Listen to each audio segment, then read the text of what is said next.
A Formalist Manifesto by Mencius Moldbug. The other day I was tinkering around in my garage and I decided to build a new ideology. What? I mean, am I crazy or something? First of all, you can't just build an ideology. They're handed down across the centuries, like lasagna recipes. They need to age, like bourbon. You can't just drink it straight out of the radiator. And look what happens if you try. What causes all the problems of the world? Ideology, that's what. What do Bush and Osama have in common? They're both ideological nutcases.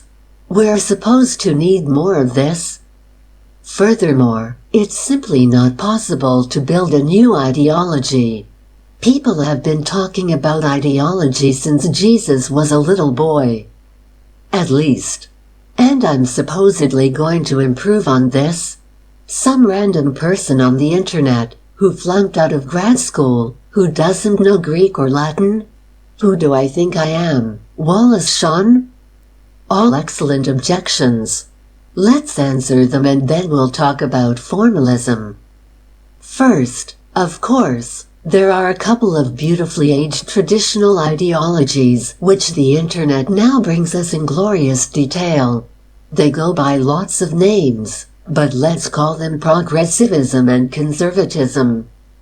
My beef with progressivism is that for at least the last 100 years, the vast majority of writers and thinkers and smart people in general have been progressives. Therefore, any intellectual in 2007, which unless there has been some kind of internet space warp, and my words are being carried, live on Fox News, is anyone reading this, is basically marinated in progressive ideology. Perhaps this might slightly impair one's ability to see any problems that may exist in the progressive worldview. As for conservatism, not all Muslims are terrorists, but most terrorists are Muslims. Similarly, not all conservatives are Cretans, but most Cretans are conservatives. The modern American conservative movement, which is paradoxically much younger than the progressive movement, if only because it had to be reinvented after the Roosevelt dictatorship, has been distinctly affected by this audience. It also suffers from the electoral coincidence that it has to despise everything that progressivism adores, a bizarre birth defect which does not appear to be treatable. Most people who don't consider themselves progressives or conservatives are one of two things. Either they're moderates or they're libertarians. In my experience, most sensible people consider themselves moderate, centrist, independent, unideological, pragmatic, apolitical, etc. Considering the vast tragedies wrought by 20th century politics, this attitude is quite understandable. It is also, in my opinion, responsible for most of the death and destruction in the world today. Moderation is not an ideology. It is not an opinion. It is not a thought. It is an absence of thought. If you believe the status quo of 2007 is basically righteous, then you should believe the same thing if a time machine transported you to Vienna in 1907. But if you went around Vienna in 1907 saying that there should be a European Union, that Africans and Arabs should rule their own countries and even colonize Europe, that any form of government except parliamentary democracy is evil, that paper money is good for business, that all doctors should work for the state, etc., etc. Well, you could probably find people who agreed with you. They wouldn't call themselves moderates, and nor would anyone else. No, if you were a moderate in Vienna in 1907, you thought Franz Joseph I was the greatest thing since sliced bread. So which is it? Habsburgs or Eurocrats? Pretty hard to split the difference on that one. In other words, the problem with moderation is that the center is not fixed. it moves. And since it moves, and people being people, people will try to move it. This creates an incentive for violence, something we formalists try to avoid. More on this in a bit. That leaves libertarians. Now, I love libertarians to death. My CPU practically has a permanent open socket to the Mises Institute. In my opinion, anyone who has intentionally chosen to remain ignorant of libertarian and, in particular, Misesian Rothbardian thought, in an era when a couple of mouse clicks will feed you enough high-test libertarianism to drown a moose, is not an intellectually serious person. Furthermore, I am a computer programmer who has read far too much science fiction, two major risk factors for libertarianism. So I could just say, read Rothbard, and call it a day. On the other hand, it is hard to avoid noticing two basic facts about the universe. One is that libertarianism is an extremely obvious idea. The other is that it has never been successfully implemented. This does not prove anything. But what it suggests is that libertarianism is, as its detractors are always quick to claim, an essentially impractical ideology. I would love to live in a libertarian society. The question is there a path from here to there? And if we get there, will we stay there? If your answer to both questions is obviously yes, perhaps your definition of obvious is not the same as mine. So this is why I decided to build my own ideology, formalism. Of course, there is nothing new in formalism. Progressives, conservatives, moderates, and libertarians will all recognize large chunks of their own undigested realities. Even the word formalism is borrowed from legal formalism, which is basically the same idea in more modest attire. I am not Vizzini. I am just some dude who buys a lot of obscure used books, and is not afraid to grind them down, add flavor, and rebrand the result as a kind of political surimi. Most everything I have to say is available, with better writing, more detail and much more erudition, in Juvenal, Conald Ledin, Leone, Burnham, Knock, etc., etc. If you've never heard of any of these people, neither had I until I started the procedure. If that scares you, it should. Replacing your own ideology is a lot like do-it-yourself brain surgery. It requires patience, tolerance, a high pain threshold, and very steady hands. Whoever you are, you already have an ideology in there, and if it wanted to come out it would have done so on its own. There is no point in starting this messy experiment only to install some other ideology that's the way it is just because someone said so. Formalism, as we'll see, is an ideology designed by geeks for other geeks. It's not a kit. It doesn't come with batteries. You can't just pop it in. At best, it's a rough starting point to help you build your own ideology. If you're not comfortable working with a table saw, an oscilloscope and an autoclave, formalism is not for you. That said, the basic idea of formalism is just that the main problem in human affairs is violence. The goal is to design a way for humans to interact, on a planet of remarkably limited size, without violence. Especially organized violence. Next to organized human-on-human violence, a good formalist believes all other problems, poverty, global warming, moral decay, etc., etc., etc., basically insignificant. Perhaps once we get rid of violence we can worry a little about moral decay, but given that organized violence killed a couple of 100 million people in the last century, whereas moral decay gave us American Idol, I think the priorities are pretty clear. The key is to look at this not as a moral problem, but as an engineering problem. Any solution that solves the problem is acceptable. Any solution that does not solve the problem is not acceptable. For example, there is an existing idea called pacifism, part of the general progressive suite, which claims to be a solution for violence. As I understand it, the idea of pacifism is that if you and I cannot be violent, everyone else will not be violent, too. There's no doubt in my mind that pacifism is effective in some cases. In Northern Ireland, for example, it seems to be just the thing. But there is a kind of hundredth monkey logic to it that consistently eludes my linear, Western mind.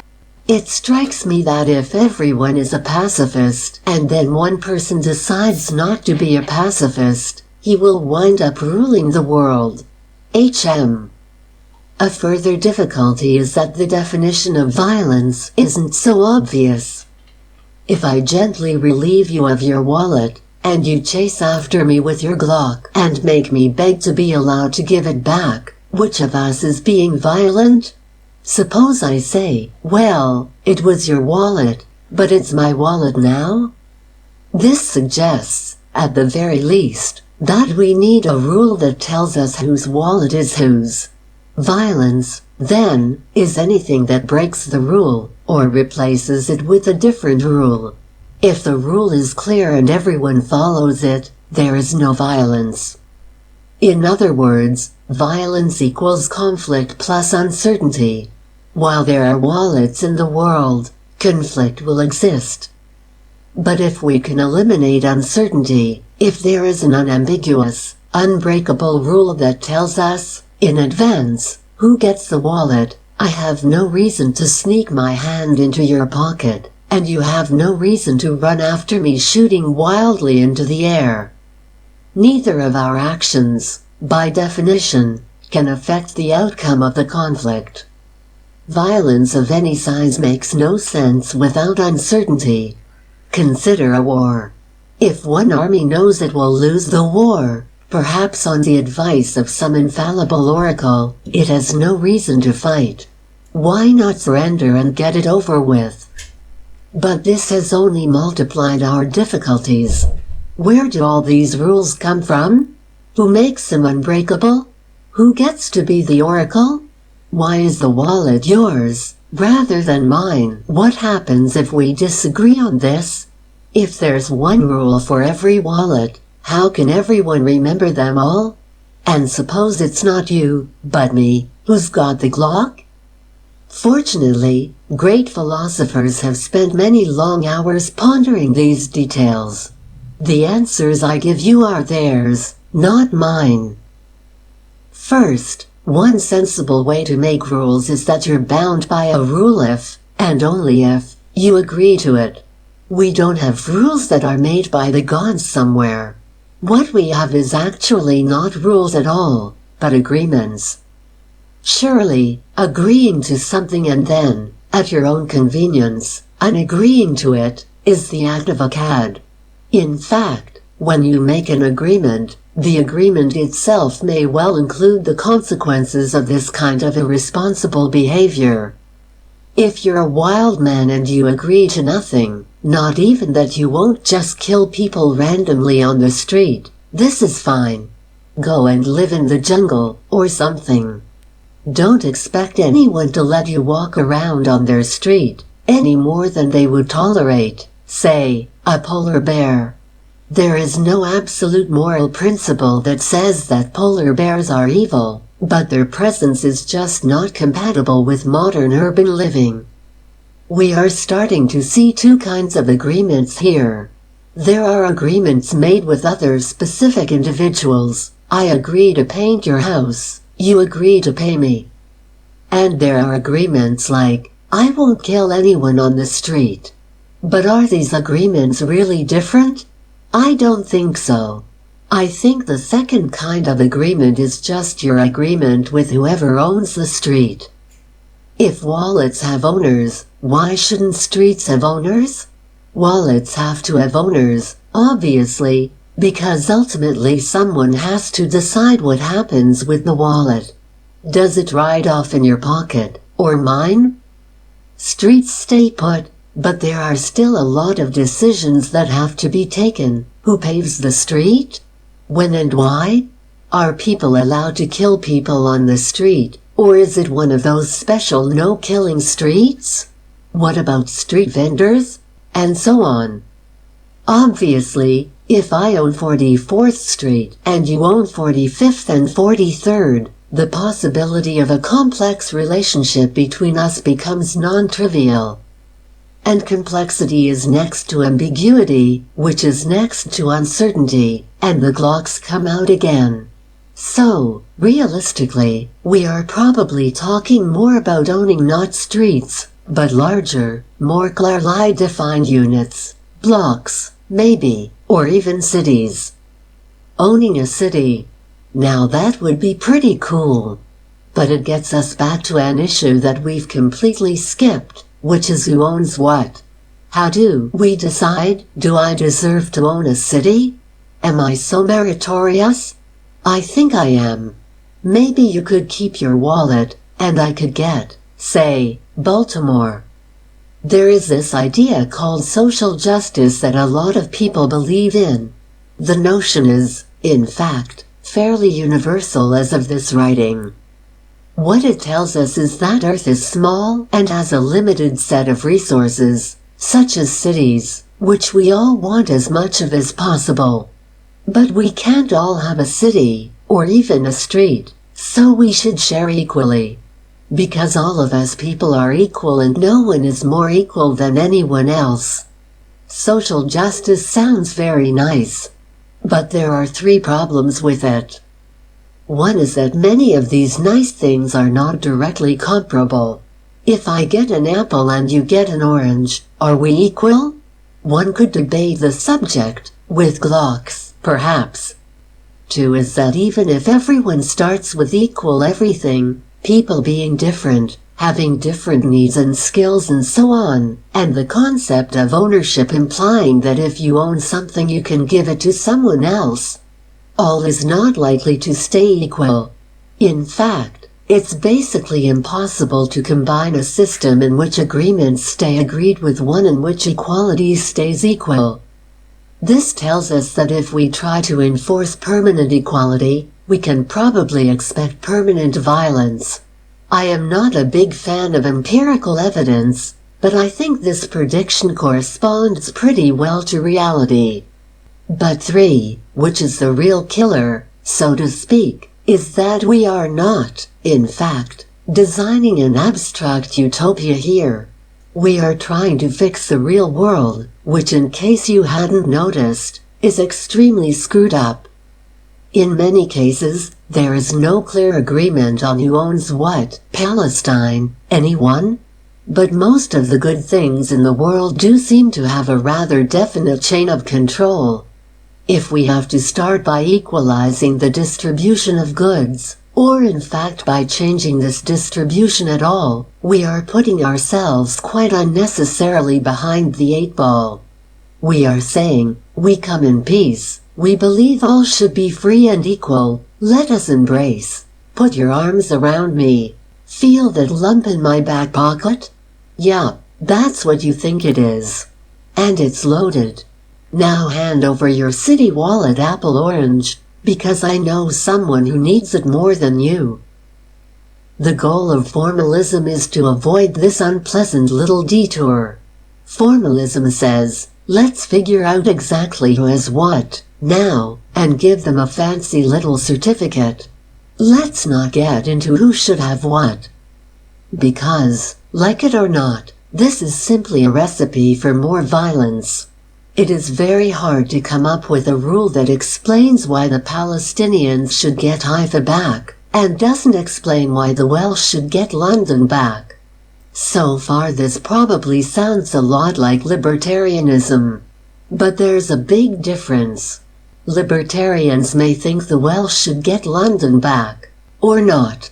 I am still not sure I can interpret Rosbert on this one, which is, as we've seen, in itself a problem. But if there is one thing all libertarians do believe, it's that the Americans should get America back. In other words, libertarians, at least, Real libertarians believe the U.S. is basically an illegitimate and usurping authority, that taxation is theft, that they are essentially being treated as fur-bearing animals by this weird, officious armed mafia, which has somehow convinced everyone else in the country to worship it like it was the Church of God or something, not just a bunch of guys with fancy badges and big guns. A good formalist will have none of this, because to a formalist, the fact that the U.S. can determine what happens on the North American continent between the 49th parallel and the Rio Grande, Alaska and High, etc., means that it is the entity which owns that territory. And the fact that the U.S. extracts regular payments from the aforementioned fur-bearing critters means no more than that it owns that right. The various maneuvers and pseudo-legalities by which it acquired these properties are all just history. What matters is that it has them now and it doesn't want to give them over, any more than you want to give me your wallet. So if the responsibility to fork over some cut of your paycheck makes you a serf, a reasonable reuse of the word, surely, for our less agricultural age, that's what Americans are, serfs. Corporate serfs, to be exact, because the U.S. is nothing but a corporation. That is, it is a formal structure by which a group of individuals agree to act collectively to achieve some result. So what? So I'm a corporate serf. Is this so horrible? I seem to be pretty used to it. 2 days out of the week I work for Lord Snooty Snoot. Or Faceless Global Products. Or whoever. Does it matter who the check is written to? The modern distinction between private corporations and governments is actually a rather recent development. The U.S. is certainly different from, say, Microsoft, in that the U.S. handles its own security. On the other hand, just as Microsoft depends on the U.S. for most of its security, the U.S. depends on Microsoft for most of its software. It's not clear why this should make one of these corporations special and the other not special. Of course, the purpose of Microsoft is not to write software, but to make money for its shareholders. The American Cancer Society is a corporation, too, and it has a purpose as well, to cure cancer. I have lost a lot of work on account of Microsoft's so-called software, and its stock, frankly, is going nowhere. And cancer still seems to be around. In case the CEO of either MSFT or the Axe is reading this, though, I don't really have a message for you guys. You know what you're trying to do and your people are probably doing as good a job of it as they can. And if not, fire the bastards. But I have no idea what the purpose of the US is. I have heard that there's someone who supposedly runs it. But he doesn't appear to even be able to fire his own employees, which is probably good, because I hear he's not exactly Jack Welch, if you know what I mean. In fact, if anyone can identify one significant event that has occurred in North America because Bush and not Kerry was elected in 2004, I'd be delighted to hear of it. Because my impression is that basically the president has about as much effect on the actions of the US as the heavenly sovereign emperor, the divine Mikado, has on the actions of Japan. Which is pretty much none. Obviously, the US exists. Obviously, it does stuff. But the way in which it decides what stuff it's going to do is so opaque that, as far as anyone outside the Beltway is concerned, it might as well be consulting ox entrails. So this is the Formalist Manifesto, that the US is just a corporation. It is not a mystic trust consigned to us by the generations. It is not the repository of our hopes and fears, the voice of conscience and the avenging sword of justice.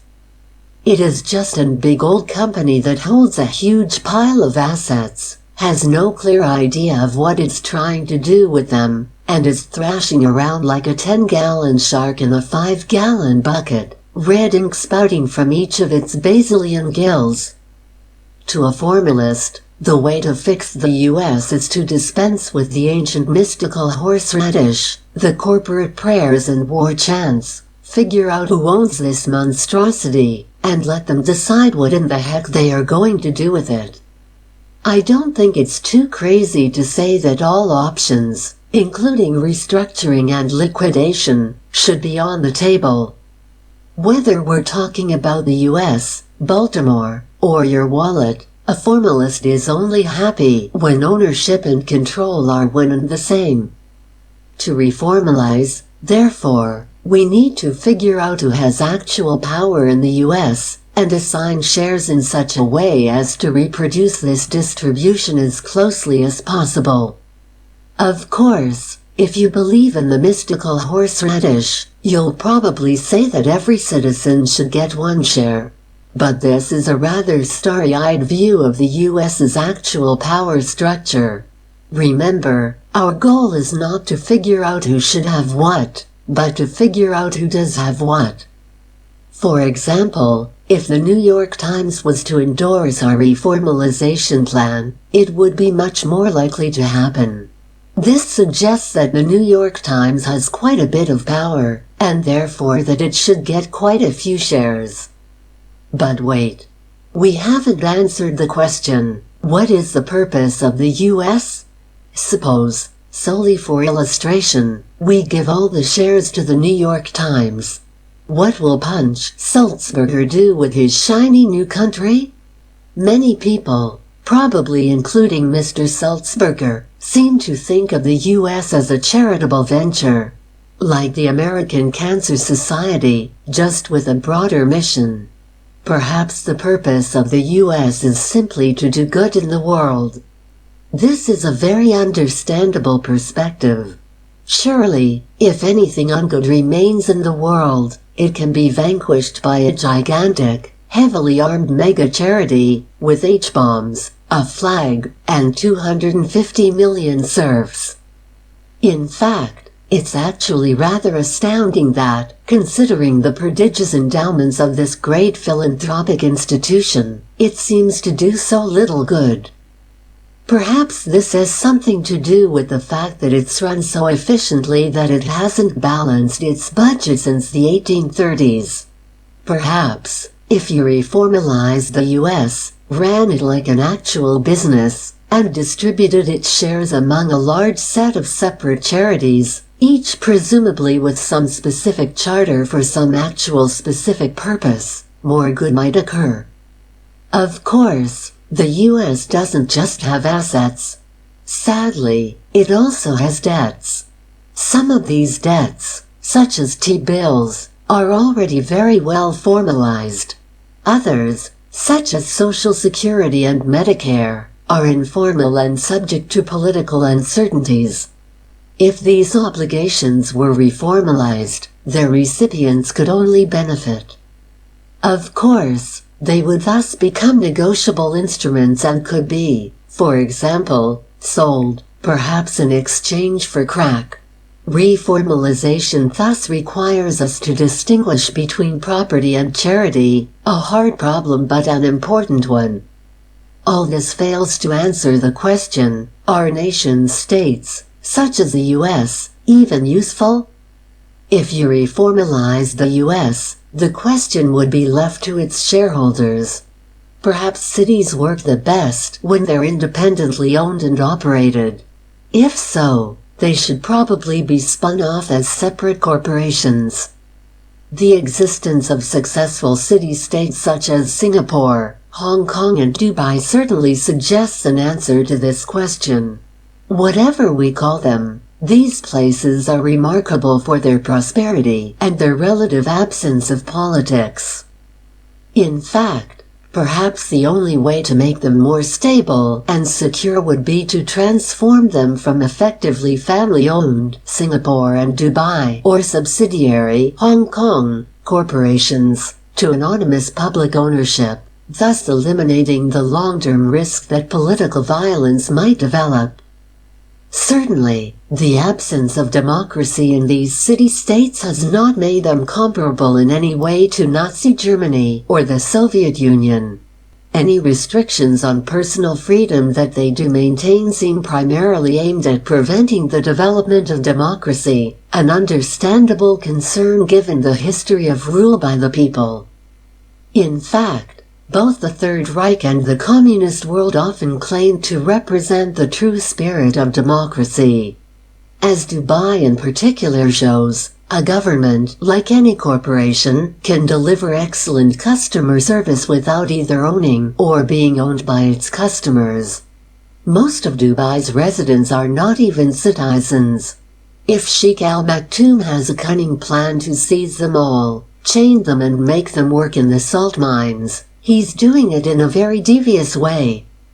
Dubai, as a place, has almost nothing to recommend it. The weather is horrible, the sights are non-existent, and the neighborhood is atrocious. It's tiny, in the middle of nowhere, and surrounded by Allah-crazed maniacs with a suspicious affinity for high-speed centrifuges. Nonetheless, it has a quarter of the world's cranes and is growing like a weed. If we let the Maktoums run, say, Baltimore, what would happen? One conclusion of formalism is that democracy is, as most writers before the 19th century agreed, an ineffective and destructive system of government. The concept of democracy without politics makes no sense at all, and as we've seen, politics and war are a continuum. Democratic politics is best understood as a sort of symbolic violence, like deciding who wins the battle by how many troops they brought. Formalists attribute the success of Europe, Japan and the US after World War II not to democracy, but to its absence. While retaining the symbolic structures of democracy, much as the Roman Principate retained the Senate, the post-war Western system has assigned almost all actual decision-making power to its civil servants and judges, who are apolitical and non-partisan, that is, non-democratic. Because in the absence of effective external control, these civil services more or less manage themselves. Like any unmanaged enterprise, they often seem to exist and expand for the sake of existing and expanding. But they avoid the spoils system, which invariably develops when the tribunes of the people have actual power. And they do a reasonable, if hardly stellar, job of maintaining some semblance of law. In other words, democracy appears to work because it is not in fact democracy, but a mediocre implementation of formalism. This relationship between symbolism and reality has received an educational, if depressing, test in the form of Iraq, where there is no law at all, but which we have endowed with the purest and most elegant form of democracy, proportional representation, and ministers who actually seem to run their ministries. While history does no controlled experiments, surely the comparison of Iraq to Dubai makes a fine case for formalism over democracy.